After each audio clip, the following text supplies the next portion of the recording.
I love great conversations. Hi, my name is Angel Jones. Thank you for joining me on 12-Minute Convos, where I help you create a brand of your own unique real self. Listen in as I have conversations with amazing people from all over the world. Good afternoon, Keith Chawgo. How are you doing on this wonderful, beautiful afternoon? I'm doing quite well, keeping warm. It's quite chilly here in London, UK. Ouchie. Keith, we always have this email set that I can send for you if you need it. It's in the draft folder, but we can access it. It's filled with Caribbean sunshine. Just let me know, all right? Will do. I look forward to that. That's wonderful. Well, which of your talents is responsible for us connecting at this time, Keith? I believe it's me being co-host of the Literary License podcast. I believe that you're interested in people who are podcasting, and I and my co-host, John Wilson, we do a literary podcast where we read the original book and compare it to the original film. And we most of the times have special guest co-stars who are normally directors or writers or something like that joining us. I thought you were going to say most of the times the books don't align with the movie. It's quite funny that you say that. There are sometimes that the book is totally different. For instance, our first episode of Planet of the Apes, Right. the book is totally different from the original movie. It's like two different animals altogether. Right. Even the names are different.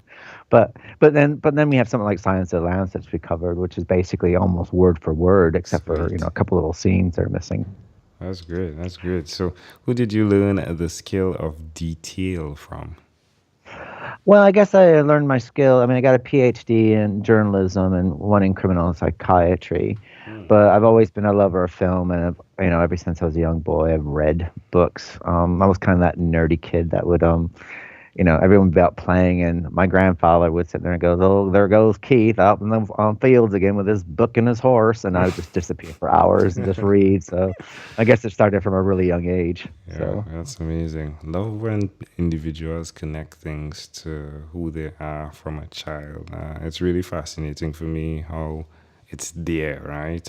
Who you were is there in the past. Why will you continue to repeat these skills of just being aware of the details and being comfortable in your own space? I think it's something I really, really enjoy. I love reading. I love watching films. And when you when you can discuss something that you love so much with other people, it's necessary, plus in your life, really. I'm a huge Friday the 13th fan. And last weekend we interviewed Vincent DeSanti for our podcast. And he just done a fan fiction, which is online on YouTube called Never Hunt Alone, which is fantastic. And it was great just to connect with him because he's such a lover of the whole Friday the 13th series, and he put such love in this film. And John and I just nattered away. What was supposed to be a half an hour interview ended up being like 2 hours. So Wow. a lot of editing coming up in that one. Well, definitely the podcast platform has provided such of an amazing opportunity to have these recorded and then shared with the world, haven't they? Yeah, it really is. And you got something there. And, as I look at it, if you like it, listen to it. If you don't, you just move on, find something that you do like and that you enjoy, that you do enjoy listening to. Yeah. So it works out quite well. And we have a bit of fun with it. And, whenever I do the podcast, I tend to put a lot of my own personal experiences into it. So I don't know. People either find that amusing or think that I'm a total freak. I guess it all depends on the listener. Yes, definitely. And there we go. Well, do tell us one other thing that you've done consistently over the last 3 years, please. I guess most consistently, up until recently, I owned a literary agency, which had now closed, and that was finding authors, publishers, and that was quite fun and interesting. Very stressful because the world of publishing has changed quite a bit, from 10 years from when I started it to now, due to self-publishing and stuff like that. And there are pros and cons to the whole situation, but yeah, up until recently, I've did that constantly for 3 years, 10 years really. Wow. And so I enjoyed it, but it was time to close the doors and start a new chapter and take things a bit more slower. How does that make you feel, understanding that you're starting a new chapter now? It actually makes me feel really relieved. It was very, very stressful. I had to sit there and say, while the agency was open, I probably slept 3 to 4 hours a night, and I would Wow. work 18-hour days, Monday through Sunday. And since closing it about 3 to 4 weeks ago, I have to say I'm sleeping, I'm playing computer games, I'm taking rest. I mean, as rewarding as it was, I have to sit there and say this new chapter, I'm feeling a lot more rested and not so irritable all the time. So I think it's done me well. Yeah, you're sounding rested. You're sounding very, very much relaxed. Oh, that's great. Why would you suggest to someone out there that's listening who possibly is, banging their head against the wall and how they can keep it open? Why would you suggest to them they do what you've done by assessing, making the move that's necessary, and then just celebrating and basking in the opportunity to sleep? I think what you need to do basically is always keep your options open and always be able to align yourself with something. And keep trying different things. Don't be set in your ways. Always find the best thing is to be able to adapt to whatever situation you find yourself into. And if you make a mistake, you make a mistake, admit it. I mean, I won't swear here, but I have to sit there and say, anytime any job opportunities come my way, they go, "Can you do that?" I said, "Sure." And if I messed up, I go, "Listen, I really messed up. I think that I tried this. It wasn't for me, but thank you for the opportunity." And you take some skills away from that and you apply those skills to your next thing that you want to do. You just keep trying. But, if you want to do one thing, whether you want to be a writer or, anything in the arts, whatever like that, to persevere with it, learn to change and to adapt yourself. Don't always be stuck in your ways. Love it. An amazing audience. You're hearing it live here again from Keith Chawgo. Keith, what does the dog in the image mean reading the book? What is that about? Okay, well, basically, when we were, that was part of the NB Literary Agency, and our first name was Media Bitch Literary Agency, and the dog would be the bitch, because we didn't want to, be, horrible to, and it's not a women's slang term. We're using the dog slang term. And Media Bitch originally was Nina Sani's company, and she eventually gave me half the company, which I turned into a literary agency. And then when we were working in horror, which is what we mainly worked with, horror writers, and then when the decline in that, when publishing was going forward, we changed our name to MB because people found that a lot more friendlier now, and it was a lot Warming. more easier. All right. So, but we kept the logo because I quite like the dog. I mean, out of closing the agency, the one thing I miss is our dog logo. Yeah, the dog definitely looks happy, doesn't he? Wow. Yeah. Yeah, who would think, right? 2D could look so good. Wow. All right, Keith. Well, Keith, let's switch gears for a moment now. Again, amazing audience, Keith Chawgo of Literary License Podcast. Let's switch gears for a moment now. Let me invite you into my time machine that is surrounded with beautiful, warm, blue Caribbean water. Keith, what is your earliest childhood memory? My earliest childhood memory is this is going to make me come across a bit of a freak, but I remember being 3 years old and I had a crib, and I remember it had like a blue duck on the outside of it. It was a brown crib. And for some reason, I used to wake up quite early because I never was a big sleeper, and I used to chew and gnaw on my crib, which is probably the reason why I chew and gnaw on pencils and pens to this day.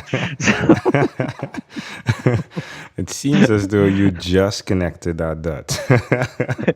Yeah, or maybe it's the fact that I was hoping to become a beaver in later life or something. Who knows? Oh, well, hey, you don't need my help there. You definitely connected the nut. That's right. Yeah. If we fast forward to when you were 12, what was your favorite song? When I was 12, I guess, God, I gotta remember what year that was. That was 1977. And I probably, at that point, I was probably the only kid in a redneck area. I grew up in a place called Sackets Harbour, New York, and I'm probably the only kid that was listening to ABBA, which is pretty sad. So I imagine it probably was like Knowing Me, Knowing You, or something along that lines. There we go. So I was really into them. Or Donna Summers. I was a really big Donna Summers fan at that time for her. Sorry, did you say Knowing Me, Knowing You, or Knowing Me, Knowing You? Excuse me? Sure, did you say Knowing Me, Knowing You, or Knowing Me, No, Knowing You? Knowing Me, Knowing Okay. You. Okay, I was just thinking about the crib and the way you were gnawing against it, right? Knawing. Yeah, knowing. It's my redneck tone from upstate New York. Oh, no. I was just playing with the words. I'm so sorry. I couldn't help it, right? But just to see you gnawing against the crib and gnawing on your pencils even today, I just knowing you, knowing me, I just couldn't leave it alone. Maybe that's the reason why it was my favorite song, because I thought the lyrics were knowing me, knowing you. I couldn't help it. I just couldn't help it. It's a possibility. It might all be connected. For all you know. Well, Keith, we've arrived at our destination, but before we get off of this time machine, there's a small declaration form, so it's yes or no, possibly a bit more. We're going to move pretty quickly here. Are you ready, Keith? Yep, I'm ready. Keith, have you chosen someone to pass on your skills to? Yes, I have actually. I'm passing a lot of my skills on to our co-host, John Wilson. And I have a person who I brought from the literary agency over with me. Her name is Vicky Ray, and she's located in Texas. And I'm getting her skills up, and she's doing most of the marketing and stuff like that. So I'm passing everything I know on to them. So if anything's to happen, they can carry on, or we carry on as a team. So yeah, they're the two people I'm passing everything on to, and That's keeping wonderful. everything them. Wonderful. Are you married? Yes, I am. Do you have children? No, I don't have children. Do No. you believe in God? I do believe in God. I'm a firm believer in God. For the simple fact, I actually go to church every Sunday. Oh, that's wonderful. Do you have an inner circle of friends? Yeah, I think everyone has an inner circle of friends. I mean, I guess it's the 7 circles of Hades. I guess it's like you're the center, and then you have your one inner circle, and then you have another circle, and you have another circle, and they comprise out. And I guess they're people that the ones you fully trust are my inner circle, and then and as the trust barrier kind of wavers, they go to the outer circles. Yeah, most definitely. What about screen time? Or what about TV first? Do you watch TV for more than 3 hours a day? Television is a weird thing for me. I watch a lot of films, so I guess mainly since I watch them from home, I guess that's television time. But if you're talking about television shows, I tend to only watch shows that I really, really enjoy. I mean, at the moment, I'm a really big watcher of the Orville and Ghost Wars and Ink Masters. I went through like 9 seasons of that within 4 weeks. So yeah, so it depends on the television show, time of the year, what's playing at that time of year. So I would say if you're going to include films, yes, I definitely watch 3 hours a day of television. If you don't include films, you're just talking about television series, it varies. All right. And what about screen time, the phone and the computer? Is it more than 8 or less than 8 hours a day? It's more than 8, most definitely. I spend a lot of time emailing and social platforming and work-related stuff. So, if you had to share with us, Keith, your own unique real statement, a statement that represents Keith Chawgo, what would you say that is? Well, my grandmother taught me a bunch of sayings that I keep, every day of my life, and I lead my life that way. And one of her sayings was, "With the aid of demons, angels can be born," which basically means even though you go through a really bad period in your life, something good will always come out of it. So, and you take what you learn from the bad experience to carry you through to the good. Wow, sounds like a movie. You never know. Watch their space. Wow. Well, Keith, this has been a great pleasure. Before you leave, is there anything else you'd like to share with our amazing audience? No, nothing really too much to share at the moment that I can think of that I probably haven't said already. But, just keep living the life, try your best, and all good things always tend to happen to all those people who try, even though they may not seem like, the best moments in your life, but things always get better. You need you need to be in the valley to enjoy the mountains. So. Love it. Keith, again, good pleasure, my friend. Thank you for being on what is inspired by 12-Minute Convos with Angel Jones. Thank you for inviting me. You're welcome.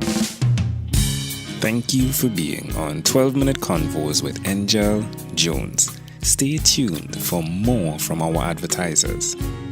Diabetes is a mountain pandemic. It's a disease that's not acute but chronic.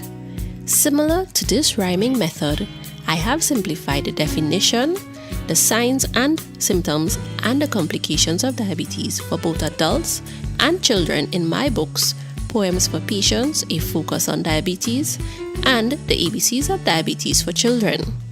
These books are available on Amazon.com, and for more information, you can visit my website, poemsbyaj.com. That's poemsbyaj.com.